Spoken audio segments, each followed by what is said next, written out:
박자 맞추기 굉장히 힘든 곡인데 연습을 많이 하셨네요. 예. 검은 구름 없으니 그 박자 박치인 분들도 사실 있거든요. 예, 박자 잘 못 맞추는 분들도 계신데 그 중창이 좋은 이유가 그 묻어서 가는 겁니다. 그냥 잘 하다가 박자가 어려울 때는 그냥 입만 벌려도 다 이렇게 박수를 받을 수 있는 중창의 이 아름다운 조화의 능력.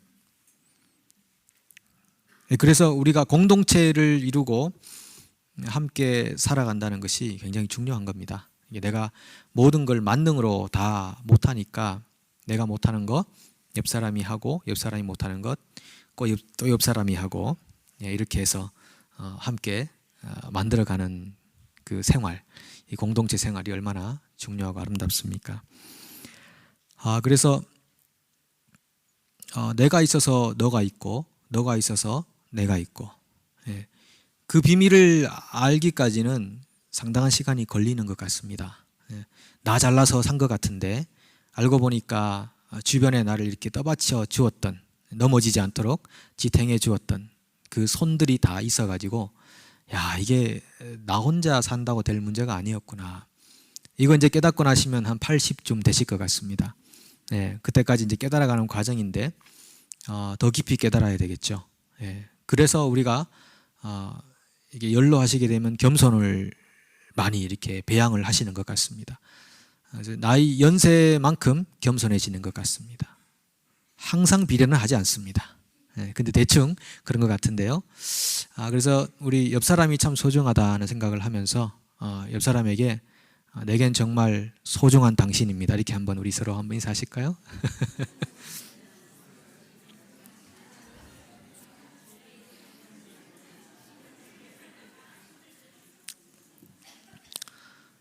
저 이렇게 뒤에 계시는 부부를 보니까 부부한테는 서로 인사 안 하고 다른 분들한테만 인사하시는 거 보니까 아마 서로 소중한 존재라는 인식을 잘 안 하시는 것 같은 느낌이 듭니다.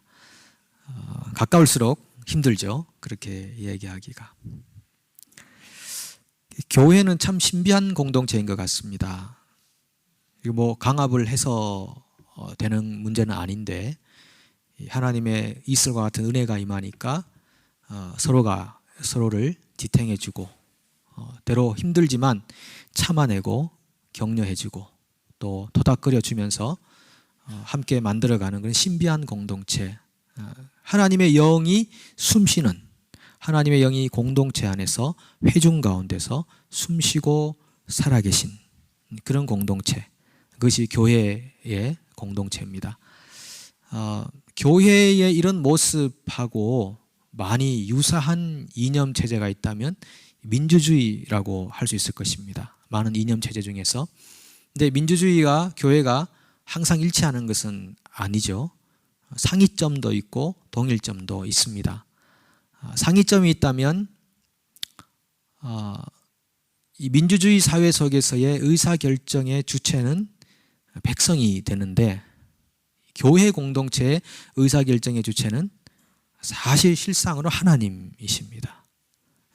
민주주의에서는 백성들이 딱 결정하면 되는 일이지만 실제적으로 인간이 모여있는 교회 공동체는 결국 다수결의 원칙으로만 되지 않는다는 것을 우리가 성경을 통해 보면서 하나님에게 그 옳고 그름의 그 주도권과 판결 능력이 있다는 것을 경험하게 됩니다. 그래서 그것이 민주주의와 교회의 상이점인데 또 그런 면에서 민주주의와 교회는 또 공통점을 가지고 있습니다. 민주주의의 리더가 되는 대통령 혹은 수상, 이런 왕, 그 존재가 있어야 할 이유는 백성을 위한 것이고, 그리고 교회 공동체도 하나님께서 계시면서 자기 백성을 위해 일하시는, 그래서 선과 악의 결정자는 리더이신 하나님이시고 인간인 백성이지만 그 민주주의나 교회나 마찬가지로 백성과 회중이라는 그 집단이 보호돼야 되고, 그리고 모든 그 결정의 어떤 중요한 어떤 그 대상으로서 등장한다는 것을 보면서 민주주의와 교회는 또 공통점이 있구나. 리더가 존재하는 이유는 공동체 회중을 위한 것이고, 그리고 대통령이나 왕이 존재하는 이유도 백성을 위한 것이다 라는 부분에서 교회와 민주주의는 굉장히 유사점을 가지고 있는 것입니다. 그래서 종합해 보면 한 리더나 한 개인은 자신을 위해 존재하지 않고 백성을 위해, 그리고 회중을 위해 존재할 때 가장 아름답게 빛날 수 있다라는 겁니다. 어떤 결정을 하고 어떤 판단을 하고 어떤 시행을 할 때 기준이 자기에게 있지 않고 어떻게 하면 이 백성이, 어떻게 하면 이 회중이, 이렇게 회중과 백성이라는 대상을 생각해야 하는 그 존재가 리더라는 점에서 동일하다는 그런 말씀입니다. 그래서 리더는 리더 중심의 리더가 되어서는 안 되고 공동체 중심의 리더가 되어야 된다. 예를 들면 가정에 가장이 있지 않습니까? 가장도 리더인데 그 가장이 자기를 위해 모든 걸 결정하고 판단하고 생각한다면 그 올바른 리더가 아닙니다. 가정 구성을 하고 있는 가족들을 위해서 존재하는 존재가 가장인 것이고, 목장도 마찬가지고 기업도 마찬가지고 소그룹도 마찬가지고, 대부분 다 리더의 존재라는 것은 함께 거하는 회중을 위해서 존재하는 것입니다. 그럴 때 가장 아름다운 리더의 모습을 가져가는 것입니다.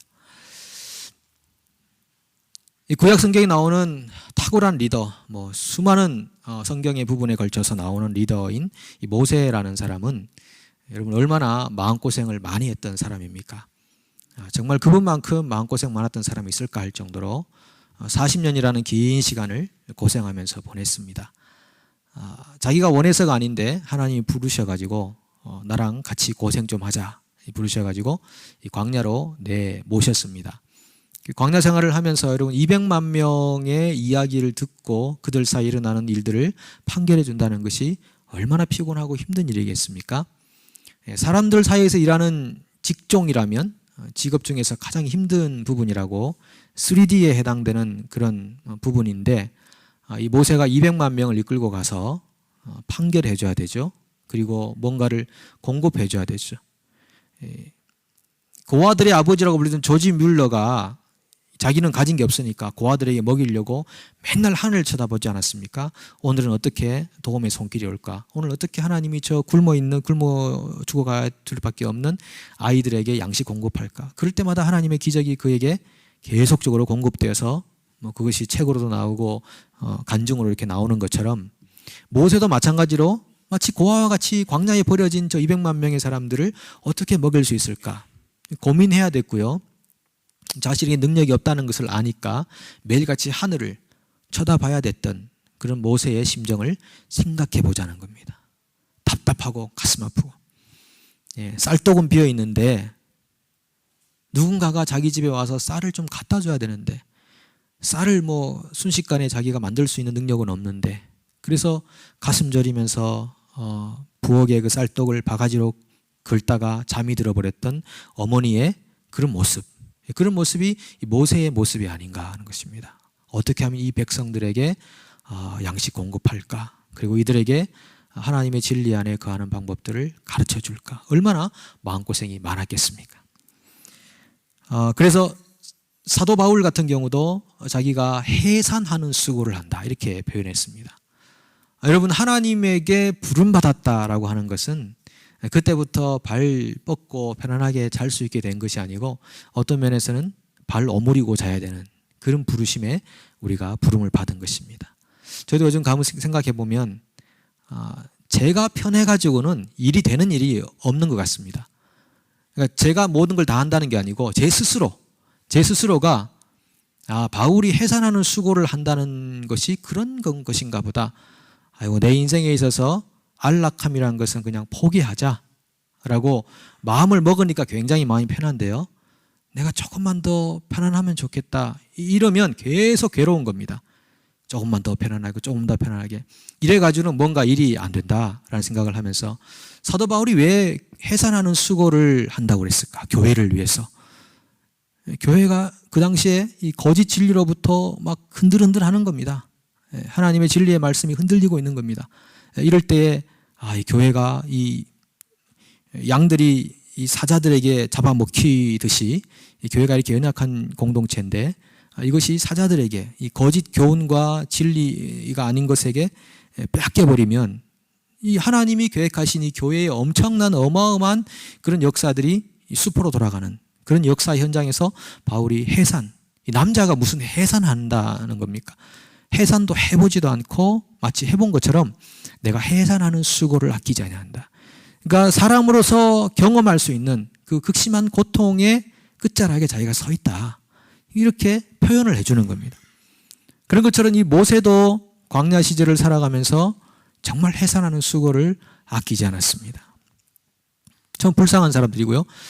여러분, 이것은 리더만 해당되는 게 아닙니다. 예. 여러분 각자가 다 마찬가지입니다.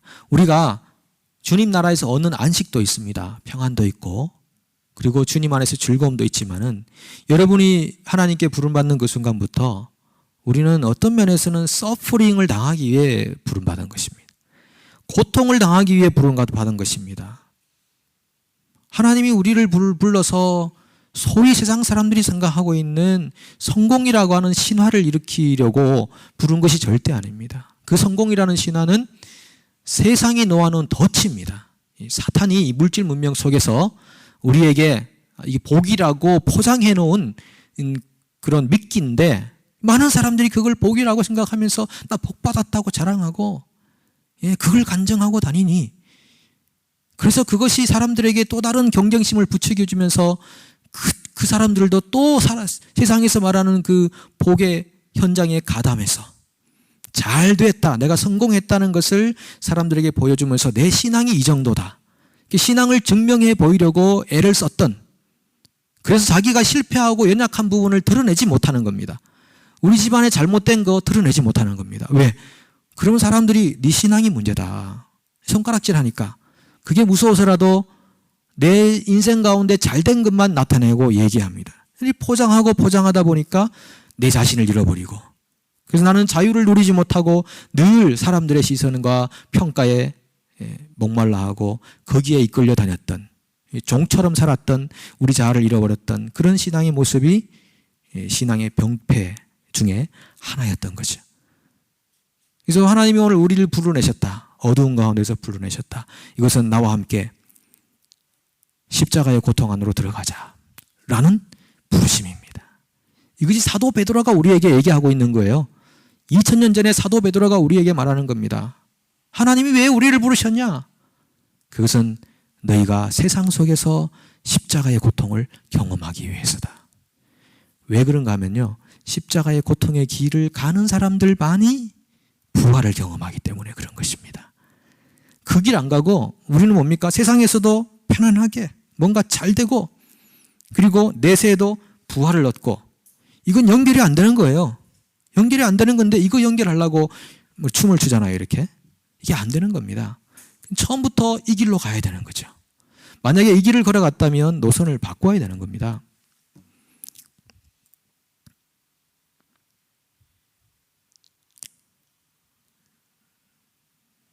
그래서 교회를 찾아오는 사람들에게 심각한 고민을 한번 해보도록 해야 되는 것입니다. 예수님께서 말씀을 쭉 전하시니까 사람들이 반응이 엇갈렸습니다. 그런데 예수님께서 내 살은 떡이고 내 피는 음료다, 이런 얘기를 하시니까 사람들이 못 알아들었어요. 그래서 막 떠납니다. 그때 제자들에게 묻습니다. 너희도 떠나려냐? 예수님께서는 어떤 의미에서는요, 떠나라고 했습니다. 생명을 찾기 위해 오지 않은 사람들은 떠나라는 겁니다. 도대체 종교 생활하려고 찾아오는 사람은 떠나라는 겁니다. 예수를 먹어가지고 그냥 이 땅에서 권력과 힘을 누리기 위해, 떡 하나 더 가지기 위해 찾아오는 사람은 떠나라는 겁니다. 너희도 떠나려냐? 너희도 가라. 그렇게 말하니까 제자들인 베드로가 뭐라고 말합니까? 영생의 말씀이 계시면 우리가 누게로 가오리까, 그렇게 표현하지 않습니까? 성령을 받은 사람만 오라, 나머지 다 종교생활하는 사람 떠나라, 이게 예수님의 말씀이고 사도 바울의 심정이 아니겠냐는 겁니다. 오늘 교회들이 전부 사람들에게 맞춰가지고 어떻게 하면 사람들을 더 모이게 해가지고 사람들을 돈으로 바라보고 힘으로 바라보고 모이면은 힘이 있고 파워가 있고 성공했다. 내가 이 사람들을 모으기 얼마나 힘썼는지 아느냐? 이 다 거품처럼 마지막 날에는 사라져 가버리는 것입니다. 아무 의미 없는 것입니다. 아무 의미 없는 것입니다. 정말 십자가를 지고 주님과 함께 고생할 사람만 원하는 겁니다. 그래서 1시간씩 2시간씩 설교해도 남아있어야 되는 거죠. 왜냐하면 그렇게 사실 해야 돼요. 해가지고 못 견디는 사람은 이제 떠나게 만드는 겁니다. 못 견디는 사람은 떠나게 만들어요. 교인을 떠나게 하는 목사, 이런 타이틀을 한번 받아보는 겁니다. 아니 뭐 설교를 2시간씩 하나 저렇게 갈 사람 다 가고 이제 한 2-3사람 남을 때까지 여러분이 진짜 그리스도인들입니다 이렇게 할 때까지 이제 정말 주님만 따르고 고통받을 사람들만 모이라는 겁니다. 오늘 그렇게 한번 교회를 여러분 종교개혁이 필요한 시대라고 말하는데요. 이게 만약 숲이 너무 많이 이렇게 풀이 너무나 많이 자라 있습니다. 가라지하고 막 섞여가지고 그 속에는 뭐 온갖 이상한 목적을 가지고 다니는 사람들도 많고 예수 알지 못하고 물론 이제 새롭게 믿음을 가지려고 뭐 초신자도 있으니까 어쩔 수 없는 부분인데 처음부터 목적을 어디에다가 두고 예수를 믿느냐는 겁니다. 그래서 저는 주님에게 오는 분들을 이렇게 딱 한 번씩 불러놓고 서약서를 받아볼까도 생각을 해봅니다. 오신 인터뷰를 하는 거죠. 교회에 오신 이유가 뭡니까? 예, 신앙을 가진 목적이 뭡니까? 이렇게 물어가지고 성경하고 좀 어긋나면은 다음에 오세요 하고 이렇게 뒤로 미루고 다음에 또 오셨을 때 똑같이 물어보고 안 되면은 또 다음에 오시라고 그러고 이렇게 해가지고 물론 이제 남아있을 사람은 별로 없겠지만 그렇게 이게 뭔가 교회가 진리의 공동체라는 그런 모습이 우리에게 필요하지 않은가라는 것입니다. 아니 저도 부족하고 여러분도 부족하고 다 부족합니다. 우리가 뭐 완벽한 사람이 어디 있겠습니까? 그런데 그 삶의 목적, 동기가 어디 있느냐? 그게 중요하지 않느냐는 겁니다. 그래서 이 모세가 바울과 마찬가지로 해산하는 수고, 고통을 많이 했습니다. 그리고 이 마지막에 이제 아바림 산이라는 곳에 이제 올라갔는데 하나님께서 말씀하십니다. 모세야, 저기 땅 강을 건너서 저쪽 땅을 한번 바라보라. 모세가 바라보니까 너는 보기만 하고 그 땅에 들어가지는 못한다. 그럼 왜 보라고 하시는 거예요? 약 올리는 것입니까? 하나님이 보라 그래놓고 보니까 그 땅에는 못 들어간다. 그렇게 말씀하시는 거죠. 서운합니다. 만약에 모세 입장에 생각할 때면 굉장히 서운합니다. 차라리 보여주시지나 말지. 아이한테 와가지고 사탕 딱 이렇게 보여주면서 이거 한번 봐. 맛있겠지? 집에 가. 그리고 사탕을 뺏는 겁니다. 그래 아이의 마음이 얼마나 약이 오르겠습니까? 저는 모세가 온유함이 모든 지면의 승함보다 더하더라 뭐 그런 얘기도 있는데 모세가 참 굉장히 많이 다듬어졌구나 하는 생각을 또 해봅니다. 나는 죽어서 내 형 아론과 같이 조상에게로 돌아갈 거다. 이렇게 하나님 말씀하십니다.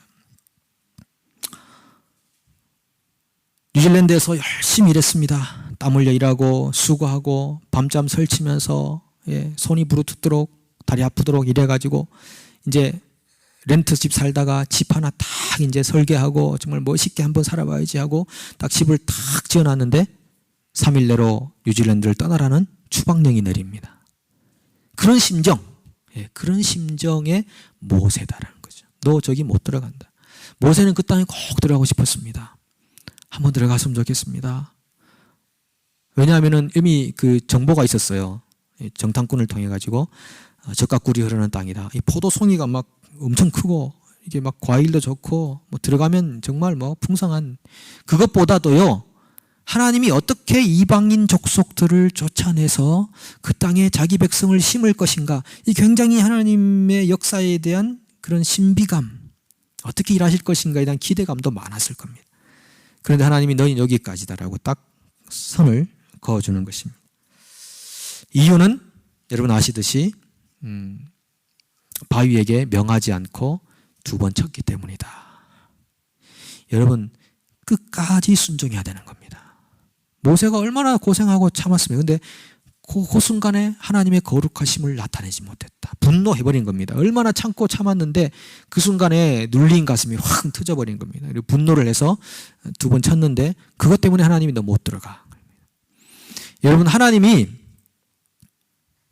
리더에게 많은 고난과 권위를 주셔가지고 리더에게는 너그럽고 하나님이 백성들에게는 막 이렇게 옥죄는 그런 하나님이신 것 같습니까? 그렇지 않습니다.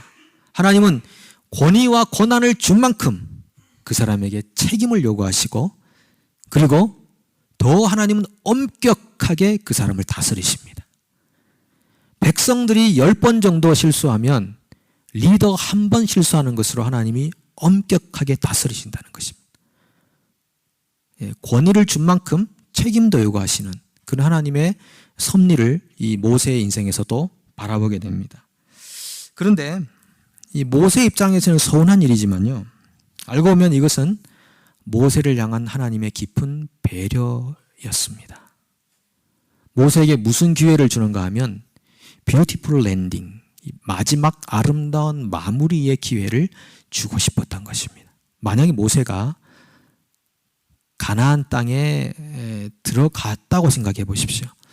그러면 모세의 사역의 종점을 어디에 두어야 되겠습니까? 모세가 가나안 땅에 들어가서 정복도 하고 이루면서 정복전쟁 중에 또 사라질 수는 없으니까 정복전쟁 다 끝내고 모세를 만약에 죽였다. 모세가 죽음을 당했다. 이 가나안 땅에 들어가면, 그러면 그 모세는 김일성보다 더 신격화될 겁니다. 지금까지 한 모세의 시체가 그대로 남아 있을지도 모르겠습니다. 왕 이상의 신격화된 존재로 우상 숭배의 대상이 될 수 있었죠. 그렇게 되면 모세도 얼마나 안타깝겠습니까? 자기 백성을 향해. 그렇게 안 하셨고요. 그리고 모세를 가나안 땅에 들어가게 하셔가지고 가나안 땅에 들어가기 전에 모세가 이제 사라져 버렸지만은 가나안 땅에 들어가신 다음에 사라지게 하겠다. 이것도 문제가 되는 게, 그러면은 모세가 가나안 땅에 들어가서 역사하고 일한 다음에 또 다른 후계자가 그 뒤를 이어서 이렇게 가면서 이렇게 갈지도 모르는데, 이 잘못하면 후계자와의 또 갈등이 그에게 있을 수 있다는 겁니다. 아니, 내가 광야 40년 동안 이렇게 일했는데 지금 네가 리더가 된 지 2년밖에 안 됐는데 말이야? 이렇게 나올 수 있어? 이렇게 되면 모세의 아름다운 마무리에 굉장한 지장을 가져오는 겁니다. 그래서 하나님이 아무리 생각해봐도요, 이건 하나님이 심판이 아니고 모세를 위해서 하신 일이다라고 생각해요. 하나님의 보상이다. 이건 심판이 아니다. 하나님의 보상이다. 그런 생각을 해보는 겁니다. 그래서 그에게 아름다운 마무리, 모세의 흔적을 지워버리는 것입니다. 백성들로 하여금 모세가 영웅시되지 않도록 그가 평소에 주장했던 하나님만이 예배와 경배의 대상이라는 사실을 그의 마무리를 통해서도 남길 수 있도록 기회를 주신 것이 그로 하여금 가나안 땅에 못 들어가게 하신 거라는 겁니다. 하나님의 결정하심을 우리가 순순히 받아들인다면요, 그것만큼 또 아름다운 것도 없는 겁니다. 여러분의 인생을 향해서 하나님이 결정해 놓으시고 또 계획하셨던 일들이 있지 않습니까? 그것이 때로는 마음에 안 드는 일도 있겠지만 여러분 상황을 믿음으로 받아들여 보십시오. 하나님의 결정을 믿음으로 받아들여 보십시오. 그때에 하나님이 우리에게 계획하신 이 놀라운 열매들을 경험하게 되는 것입니다. 모세는 결국 그렇게 받아들이고 흔적도 없이 사라지게 되었습니다. 우리 개인도 마찬가지고요. 그리고 우리가 책임 맡았던 일을 떠나는 것도 마찬가지고, 모든 부분에서 이 마무리가 중요할 것 같습니다. 마무리. 여러분은 인생의 마무리를 어떻게 하고 싶으시고, 그리고 지금 하고 있는 일을 어떻게 마무리하고 싶으시고, 어떤 마지막의 인생을 사람들에게 남기고 싶습니까? 혹시 여러분들이 하고 계시던 그 일을 떠났을 때에 그 후의 일이 어떻게 되었으면 좋겠습니까? 그 성공한 은퇴자라는 별명을 가진 분이 한 분 계시는데, 이분이 미국 39대 대통령이었던 지미 카터라는 분입니다. 이 지미 카터 대통령은 재임하는 기간 동안에는 실패한 대통령으로 불려졌습니다. 그리고 현실 감각이 없는 그런 대통령으로 불려졌습니다. 그런데 이분이 은퇴를 한 다음에 무슨 일을 했냐면 헤비타트 운동을 했습니다. 집 지어주기 운동. 지난번 IT 지진 났을 때도 가가지고 망치 들고 가가지고 집을 지어주고 그것이 막 세계적으로 알려지기도 했고 한 일주일 내에 500채의 집을 이렇게 여러 사람들 같이 가서 짓는 일을 하면서 그 영향이 전 세계적으로 펼쳐져서 지금 헤비타트 운동이 이어지고 있으면서 집 지어주는 운동이 벌어지고 있습니다. 은퇴한 이후에 더 아름다운 그런 인생의 마무리를 하고 있다는 겁니다. 그리고 그가 1977년에 대통령이 된 이후로부터 90세가 될 때까지 자신이 출석하던 교회의 주일학교 교사로서 봉사했다는 것 아닙니까? 중요한 것은 시종일관, 유종의 미, 아름다운 마무리, 그렇게 해가는 것이 오늘 우리 그리스도인들에게 있어서도 신앙을 가진 우리에게 있어서도 아주 중요한 일인 겁니다. 내가 맡고 있던 일을 내려놓고 그 자리를 떠난 뒤에 그 자리의 모습이 향기가 나야 되지 않겠냐는 겁니다. 여러분이 하고 계시는 일이 어떤 일인지 모르겠습니다. 하고 계시는 그 일이 여러분 손에서 떠나고 다른 사람이 혹은 그 일을 이어받을 때 여러분은 어떻게 그 일을 넘겨주십니까? 그리고 어떻게 마무리를 하십니까? 패킹을 잘 하고 계십니까? 저는 이 모세의 인생의 이 마무리를 보면서 그런 생각을 해보는 겁니다. 제 삶에 적용해보고 또 여러분들에게도 적용할 수 있기를 원합니다. 모세가 이제 떠나면서 하나님의 음성을 들으면서 합니다. 나의 후계자를 그럼 세워주십시오. 여기 있는 회중들이 얼마나 불쌍합니까? 목자 없는 양같이 되지 않도록 도와주십시오. 이렇게 고백하는 것을 봅니다.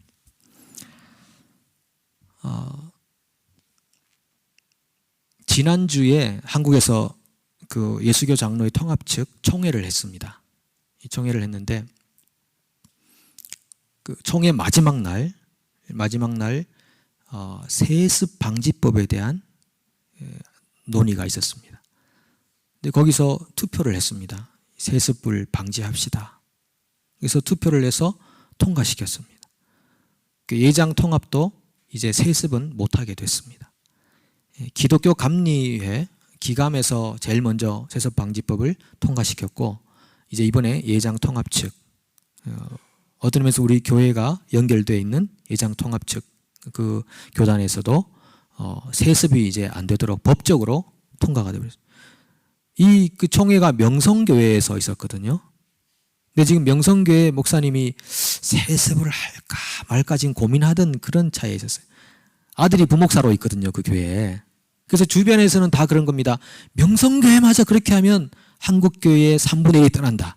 이렇게 할 정도로 굉장히 중요한 그 위기점에 이렇게 서 있었는데 총회가 그냥 그 명성교회당에서 세습 방지법을 통과시켜 버려가지고 목사님 말도 못하죠.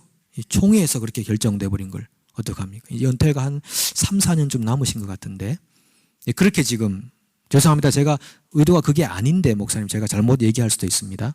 왜냐하면 지금 녹음이 되기 때문에 사람들에게 또 잘못 알려지면 안 되니까 의도는 모르지만 혹 그랬다면 이렇게 말씀드리는 겁니다. 요즘은 시대가 시대인 만큼 이게 이 부분을 잘라주시든지 어떻게 하여튼 좀 하셔야 될 것 같아요. 어쨌든 그런 겁니다. 근데 저는 이 세습 방지라는 그 단어 자체부터 교회가 세속화되었다는 겁니다. 이것이 이슈가 되었다는 그 자체가 한국교회가 세속화되었다는 겁니다. 왜냐하면은 사실 뭐 세습이든 아니든 그게 중요한 게 아닙니다. 원래는 만약에 정말 아버지가 어려운 사역, 힘든 사역, 사람들도 알아주지 않는 그 사역을 했는데 그 아들이 은혜를 받고 감동을 받아 그 일을 이어받았다. 그러면 얼마나 아름다운 세습입니까? 얼마나 아름다운 세습입니까? 근데 요즘에 이 단어의 세습 속에는 뭐 힘과 돈과 파워 이런 게 들어가 있으니까 세습 방지법 이렇게 나오는 건데 이 단어 자체가 사실은 한국교회가 많이 병들었다. 이런 걸 말해주는 겁니다. 근데 어쨌든 세습을 방지해 놓았습니다. 그래서 이제 만약에 은퇴하시면 새로운 이제 후임을 청빙을 하는 과정을 거치는 거예요.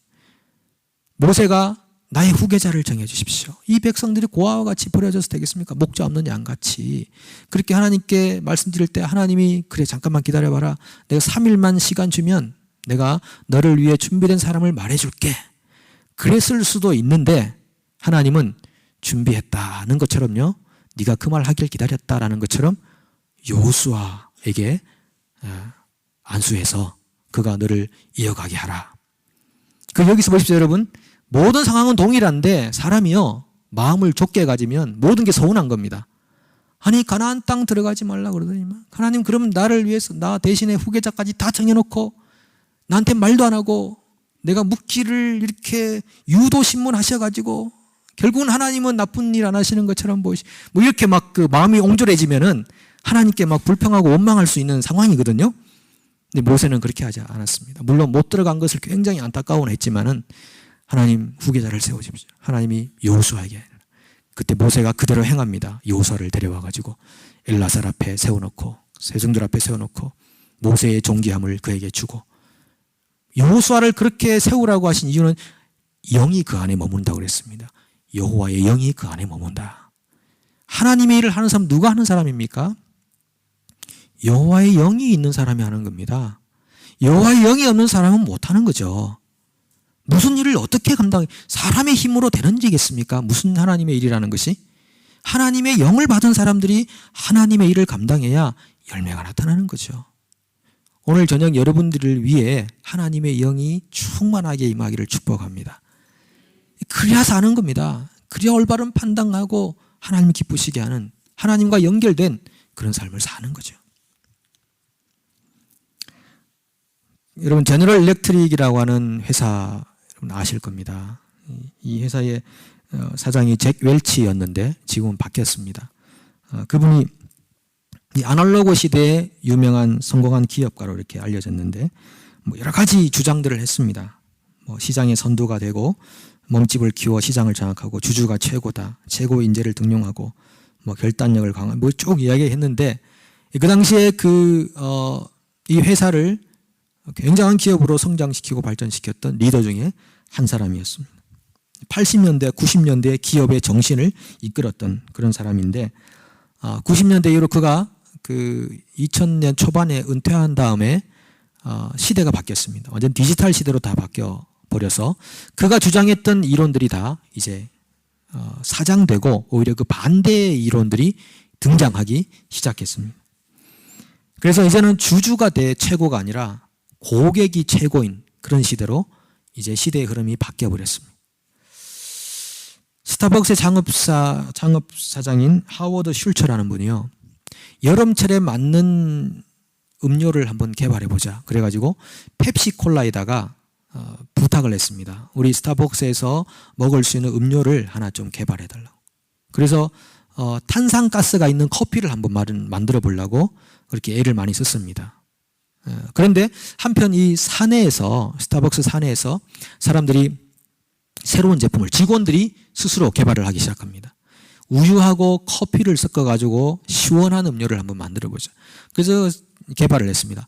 이쪽 스타벅스 펩시콜라에도 하나 개발하고 이 사내 직원들이 하나 개발하고 이 두 개가 개발되어 가는 상황에 이 하워드 슐츠라는 사장이 고민을 했습니다. 이 둘 중에 어느 걸 선택해야 될까 고민하다가 직원들이 만들었던 제품을 선택했습니다.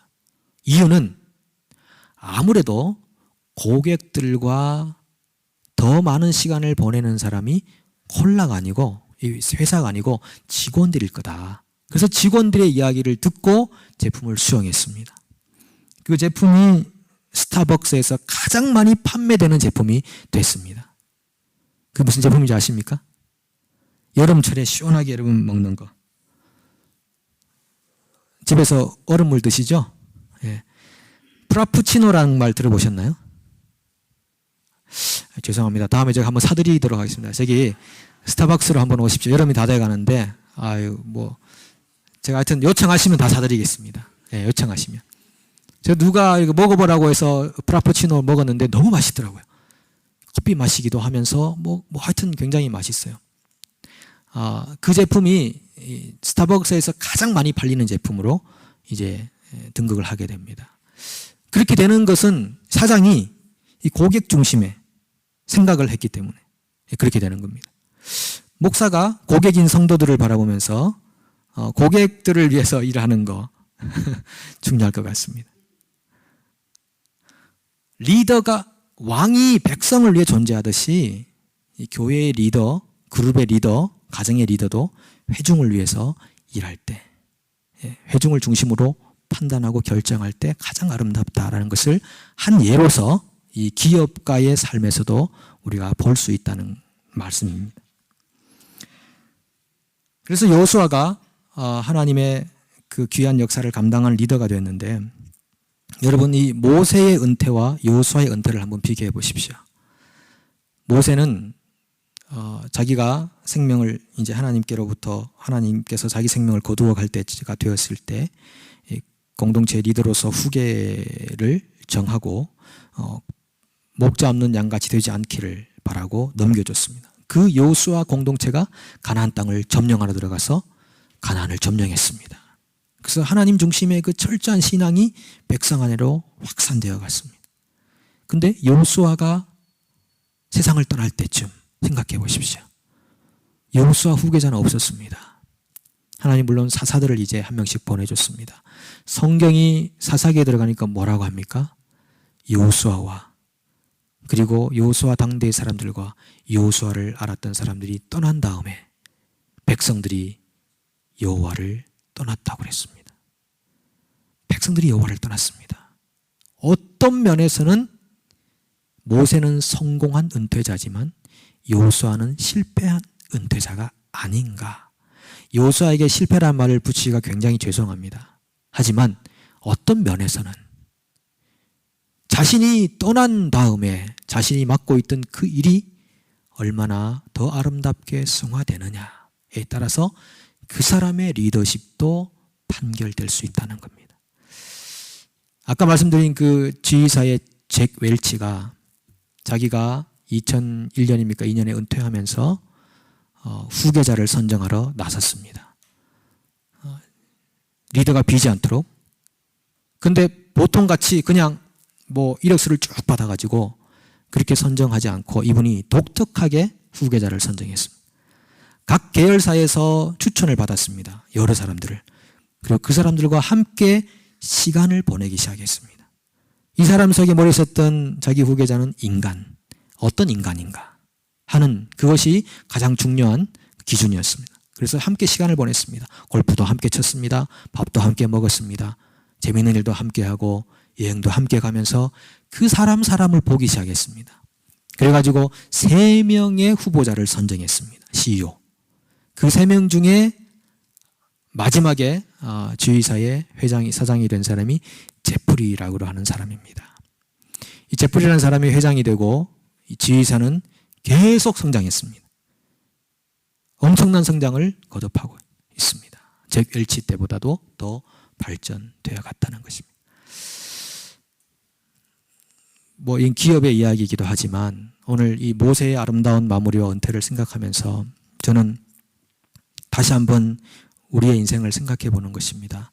내가 있던 자리를 떠났을 때 그 흔적이 어떻게 남을 것인가. 내가 하던 일을 다른 사람에게 넘겨줄 때 어떻게 그 사람이 더 왕성하게 일하도록 자연스럽게 바톤을 이어줄 것인가. 내가 하던 목자가 계십니까? 어떻게 내가 목자로서의 일을 감당할 것인가.